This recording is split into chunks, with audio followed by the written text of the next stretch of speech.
Hello, everyone. Welcome to Sustainable by Design, Urban3 analysis of the Eastern Shore. My name is Owen Bailey. I'm the Director of Land Use and Policy here at ESLC. Really excited to bring this data to you that we've commissioned with Urban3. But before I get into it, I first want to talk about value. As a land trust, we understand the importance of calculating the conservation value for every easement we create.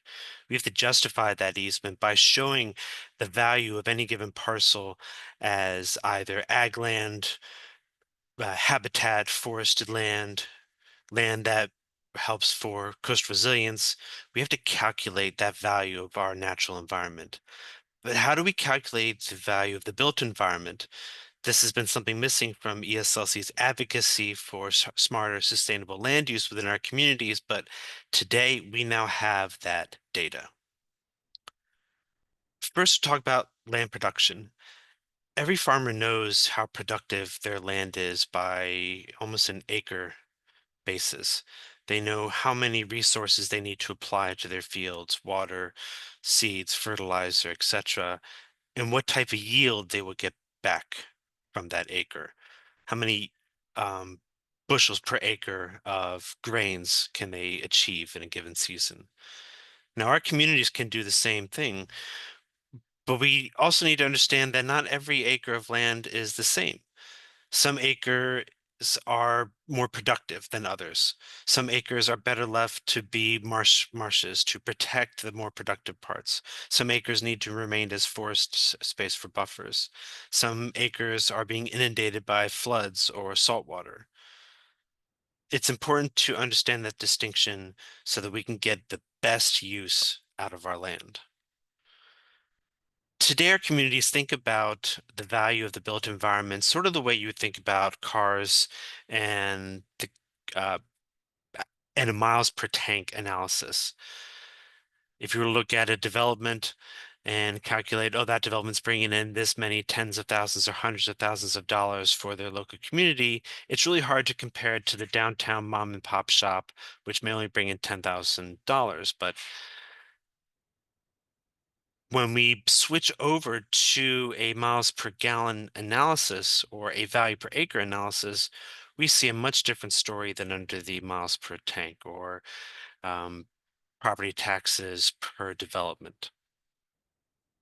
To look at this another way, if we were to calculate the differences between a Walmart in Nashville versus a downtown building, we see that yes, that Walmart is bringing in more funds, that $20 million versus $11 million. But that Walmart needs 34 acres of land to bring in that 20 million, while that downtown building can bring in that $11 million on 0.2 acres, on a fifth of an acre. And the rest of it you see is similar to that change from measuring miles per tank to miles per gallon. One final example, this is Buncombe County, North Carolina, the county for Asheville, and we can see here the Bitmore Estate light up in this miles per tank analysis. Bitmore Estate is the most valuable property in this United States. But when we switch over to a miles per gallon or a value per acre, we see it disappear. And we see a much different story in the downtown built environment of Asheville. So here's our map on the Eastern Shore, and these spikes are not skyscrapers. This is very potent development within our communities, and we see a pattern that the most potent, the most valuable parcels that we have are in our historic developments. They are in places that were built before widespread use of automobiles.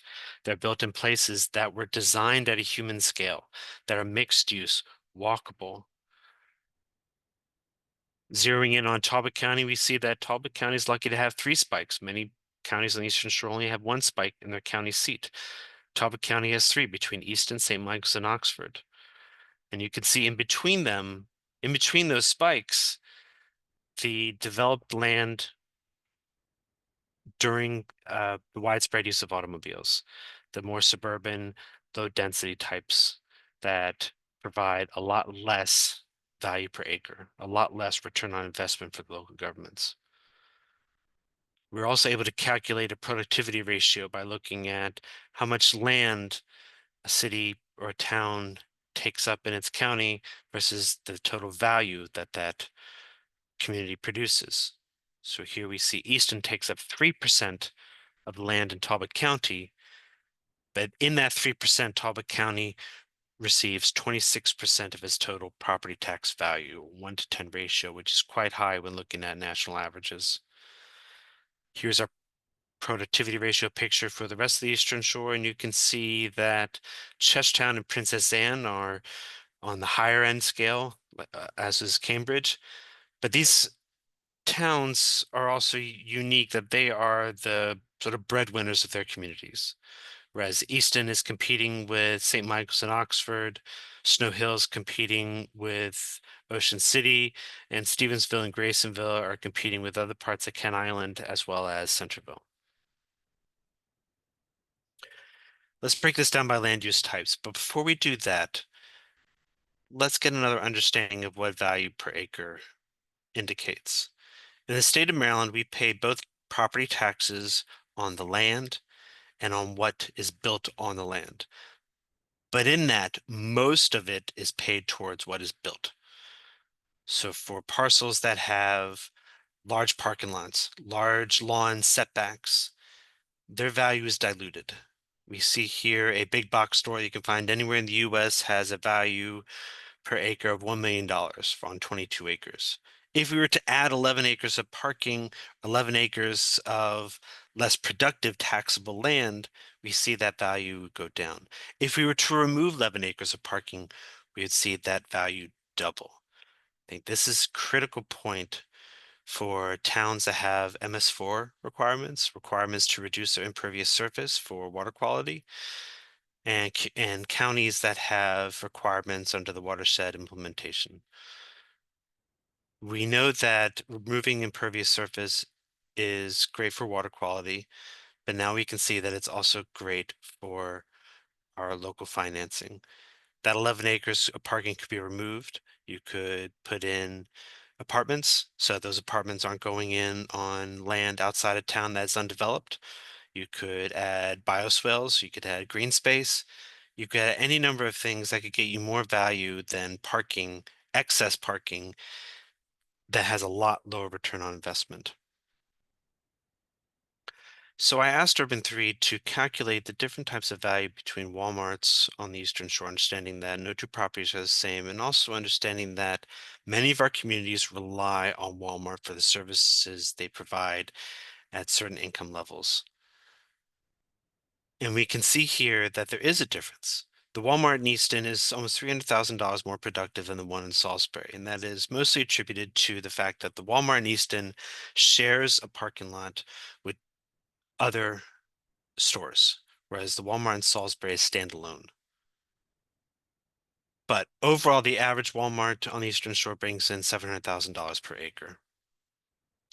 Now, taking that as sort of a baseline into residential, we can see here that low density, single family detached housing is on sort of that same level. $400,000 in Chestertown, $800,000 in Salisbury for low density. But when you increase that density just slight bit, you can see a much higher productivity at 3.6 million per acre in Chestertown. But overall, single family detached homes on the Eastern Shore bring in an estimated $200,000 per acre. When we increase that density slightly to single family attached, we see that number more than double. Townhomes in Denton, 2.9 million. Townhomes in Fruitland, 3.4 million. Overall, 1.9 million for single family attached as compared with $200,000 for single family detached and 1.6 million without Ocean City. And for the missing middle housing, we see that picture continue to along that trajectory. As you stack your uses, you stack your value. As you get more uses out of a single parcel, you receive a lot more property tax revenues. 2.7 million per acre for missing middle, 1.9 without Ocean City.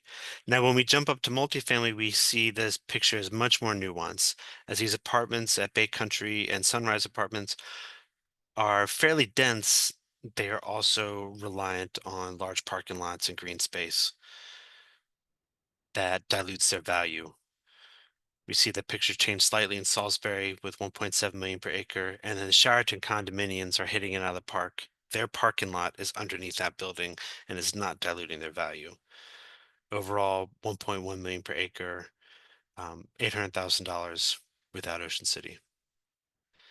Now, switching over to commercial, we see that Target, another big box store like Walmart, same story, $700,000 per acre. The Center Mall in Salisbury, just under $500,000 per acre. And looking at this picture, you can see half of this property is parking.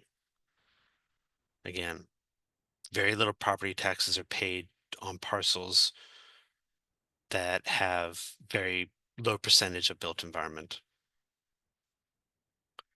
In Chestertown, we see two shopping centers that are $500,000 each. In Denton, 1.1 million. In Ocean City, 1.2 million. Again, excess parking, excess lawn space dilutes your value and eats into your revenues. All around these developments are miles and miles of water and sewer, stormwater infrastructure that needs to be maintained in the future. Commercial center average, 800,000 per acre, just slightly above the Walmart average. When we look at downtown commercial small scale lots, we see that picture continue on the trend of the higher density housing. 1.8 million in Churchill, 2.5 million in Berlin, 6.2 million in Stevensville, one of the higher properties valued on Kent Island, and 7.6 million in Chestertown, 2.8 million average overall. Same story. As you stack your uses, you stack your value. 5.4 for 3-story average. And when you get 3-story plus, you see that productivity, that potency really begin to skyrocket. 13.8 million, with the most productive parcel on the Eastern Shore being the Monte Carlo in Ocean City, and second place, the Ross at 49.6 million in Salisbury. Now looking at a graph of low, medium, and high density, we see this stark reality of the return on investment for our communities. And it's important to note here that the medium and low densities are the more common types of zoning we see in our communities. We do not see much land dedicated to the high density types of development. This is highly restrictive, highly exclusionary, and a practice that is crushing our local finances when we do not even allow the more productive products to be brought to market in our communities. So this is our all-star lineup across the Eastern Shore, and you can see the trends. They're in historic places. They are higher densities, mixed use, walkable. We asked Urban3 to look at a historical analysis of the Eastern Shore before and after the Bay Bridge was constructed, and we see a pretty stark difference. Before the Bay Bridge was built, we had 10,000 acres of land developed on the Eastern Shore, averaging $557,000 per acre. After 1952, that number jumps to 163,000 acres of developed land at less than half the value at $220,000, meaning we built an additional 163,000 acres of land with less value to pay for more infrastructure, more roads, more sidewalks, more water and sewer and stormwater, more pump stations, more wastewater treatment plants, all bringing in a lot less productivity for their communities. And as the state of Maryland faces a financial crisis, a transportation financing crisis, a housing crisis, we need to understand the reality, the economic MRI of our communities to find both the culprit and the solution for these issues. We also asked Urban3 to look at the sea level rise effect on our local financing, understanding that Eastern Shore is one of the more vulnerable regions in the United States, one of the most vulnerable regions in the United States, and that our communities are going to lose land and are going to lose property taxes due to sea level rise. This study looks at an average of 3 feet by 2100, And as we superimpose this over our value per acre analysis, we can see both the loss of land and the loss of value with each increase of sea level each increased foot of sea level rise. At 3 feet, a loss of 270,000 acres at $3 billion of value lost to our communities at a time where they're going to need it the most to help mitigate the effects of sea level rise and to help adapt our communities to this new reality. And as we continue up that scale, understanding storm surges, we can see the stark reality that we're facing. And for those communities that aren't facing the same risk of sea level rise, knowing that climate migration is going to then play a role in their communities as people leave these submerged areas to more dry land. So let's break it down by county. See, Somerset, Dorchester, and Worcester counties are on the higher end of this scale with loss of land and productivity of property values. And on the municipal side, Graysonville, Stevensville, and Kent Island are going to be impacted. Chestertown, Cambridge, Snow Hill, Centerville, Easton, and Princess Anne less so.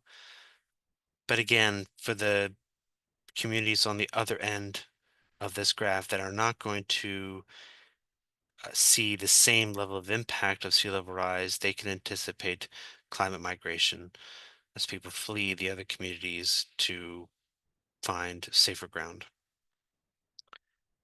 And then looking at the topography of the Eastern Shore, we can begin to see the different types of land use and what we have to work with. DNR has these targeted ecological areas for forest conservation, for habitat, for ag land. We have areas that are going to be too wet to build, areas lost to sea level rise, which leaves us with 41%, that is everything else. So looking at the two different tracks of development trends, pre-1952 and post-1952, we can superimpose which reality is going to play out. With the remaining acres that we have two choices. We can either continue to develop them the way that we did for generations before 1952, or we can develop them the way that we have since. Under current trends, we can develop an additional 160,000 acres to create $38 billion of value, or we can create the same amount of value on only 20,000 acres if we go back to the way that we built things before the Bay Bridge. And keep in mind that the way that we used to build created a lot less infrastructure and a lot more value to pay for that infrastructure.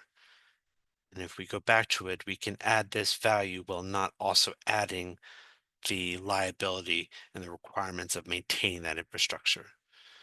So in other words, we could have our crab cake with filler, or we could have the good stuff. So now what? Concentrated development is more productive and efficient. We can look to our historic trends and understand that. Those who came before us may not have understood exactly why this type of development was valuable, may not have understood why it was productive. They just knew that it was. It has survived the test of time because it works. Much of the suburban low density developments that we see on the Eastern Shore are only within the last generation or two. There's a newer development that has not been tested by time yet. And we should simply, for the time being, allow this historical development to be legal again, to allow our communities to develop this more productive type of land. To look at our historical developments as a guide for the future, to take this data and to apply it into pattern books or form-based code. If we know these parcels are potent and productive, we should allow them to be developed. We should be encouraging our developers to come in, offering them clear paths on how to replicate that value and to incrementally grow our communities from within. Development patterns matter. Look at your zoning. What does your zoning allow for? Does it allow for productive development, or does it encourage lower end of this, the low and medium density housing. So we encourage you, use your land wisely. Understand your rural community, what makes your community unique, what makes your community value and potent, and to simply allow that to be legal under your zoning and land use ordinances. Understand the threat that is coming for the Eastern Shore and that every community is going to be impacted by this. So thank you so much for your time. If you are interested in learning more about the Urban3 data, please feel free to reach out to me. Visit our website at eslc.org. Thank you so much.